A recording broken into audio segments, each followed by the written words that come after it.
Hola guapos, hola guapes, estic a Guimerà. Aquest poble que sembla un pessebre és un poble medieval i us volíem convidar a visitar el poble i a fer les visites guiades. Ens endinsarem per aquests carrers estrets i serpentejants, us explicarem per què la torre està partida per la meitat i us explicarem d'on li venen aquestes cicatrius a l'església. Per què té aquestes esquerdes. Tant el Sebastià Busquets com jo mateix, que em dic Albert Rossell, estarem molt contents de rebre-us i ensenyar-vos el poble. Guapíssims, guapíssimes, estic a l'església de Santa Maria de Guimerà, davant d'aquest retaule del segle XV, de principis del XV. Fa més de 7 metres d'amplada, més de 5 metres d'alçada, i hi ha qui s'ha atrevit a dir que és el retaule més gran fet fins a aquella època. Penseu que fer això al segle XV era una autèntica animalada. Només concebre'l ja estava a l'abast de molts focs. Aleshores, a les visites guiades que fem a Guimerà us explicarem qui era Ramon de Mur, per què era un home avançat als seus temps, i també us explicarem que aquest retaule es va salvar del foc pels pèls. De fet, això és una rèplica. Hola guapíssims, hola guapíssimes.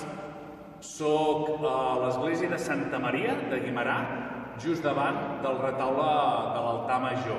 Això és una obra d'en Josep Maria Jujol. En Josep Maria Jujol era un deixeble de Gaudí i després de la guerra el mossèn del poble li va encomanar de fer un retaule. S'hi va estar 6 anys treballant, fent-lo de peça en peça i portant-les aquí a Guimerà. Però al mossèn no li va agradar la feina. A les visites guiades que fem a Guimerà us explicarem per què al mossèn no li va agradar, per què va esbroncar a l'arquitecte i quins canvis li va encomanar. Potser no em sentiu gaire bé perquè aquí hi ha molts dies que fa vent, però estic dalt de la torre del castell de Guimerà, aquí sota els meus peus l'antic castell.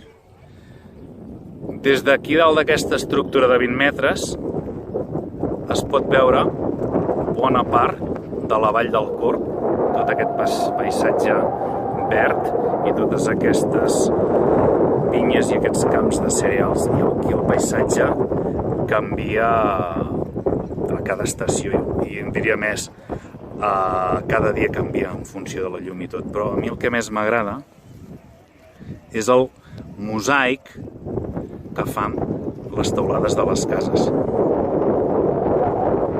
que també és diferent cada dia, depèn de la llum del sol i també de cada estació, perquè per exemple a l'hivern es veu al fum de les xemeneies i se sent l'olor de la llenya cremant a les llars de foc. Val molt la pena.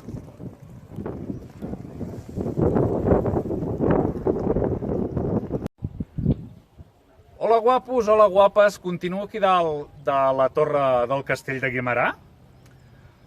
És del segle XI i si veniu a les visites guiades del poble us ensenyarem quin era el sentit d'aquest castell, per què la torre ha quedat enderrocada i partida per la meitat, i us ensenyarem, per exemple, també l'església de Santa Maria de Guimerà i per què té aquestes cicatrius, d'on li han sortit aquestes esquerdes. Tot això i moltes coses més a les visites guiades que fem a Guimerà. I tota la informació sobre les visites aquí baix a la descripció. Us hi esperem.